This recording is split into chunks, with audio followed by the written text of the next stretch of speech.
La suite de l'évaluation des membres du gouvernement pour poursuivre ce journal, la défense, la santé, la transition digitale et le commerce. 4 ministres étaient également à la barre. Les taux de réalisation sont au-delà de 85%, nous dit Lambert Soma.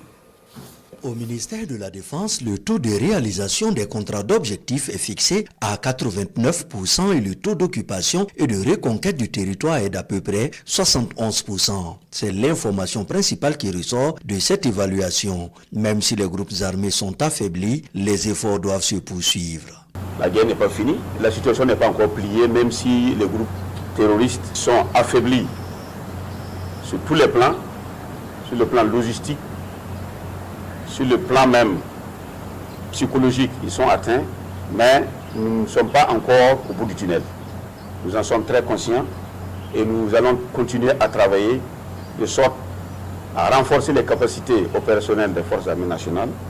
L'année 2025 au ministère de la Défense est placée sous le signe d'opérations d'envergure en collaboration avec les forces partenaires de l'AES. Au ministère de la Santé, 2 grands objectifs ont guidé l'année 2024. La prise en charge rapide des populations dans les zones à fort défi sécuritaire et l'amélioration de l'accès aux services de santé et de nutrition pour l'ensemble des populations.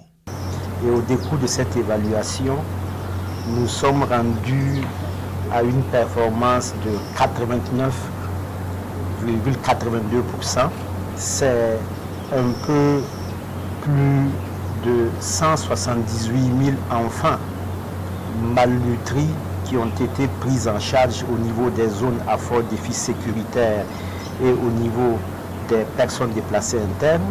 Un peu plus de 230 000 enfants qui ont bénéficier de prise en charge du paludisme.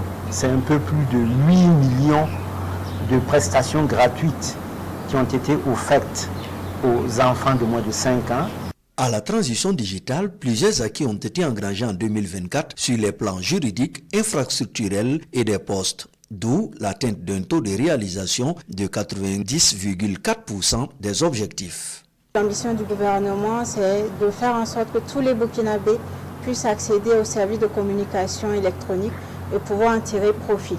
Dans cette dynamique, nous avons lancé via le Fonds d'accès de services universels un projet de couverture de plus de 130 localités qui se trouvent dans les zones blanches, et cela en collaboration avec l'ARCEP. Nous avons poursuivi la réhabilitation du réseau national informatique de l'administration, le RESINA, et nous avons ainsi pu rétablir la connectivité dans 8 chefs-lieux de région.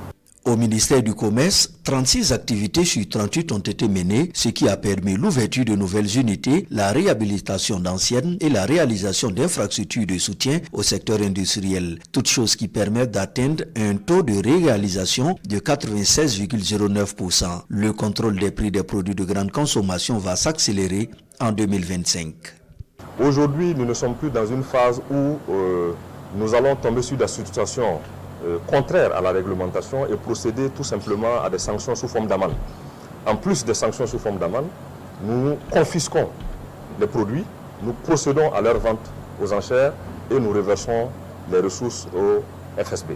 À la défense, à la santé, à la transition digitale comme au commerce, malgré le contexte, les voyants sont ouverts. Pour les différents ministres, pas question de dormir sur leur laurier. Des actions sont en cours pour plus d'efficacité.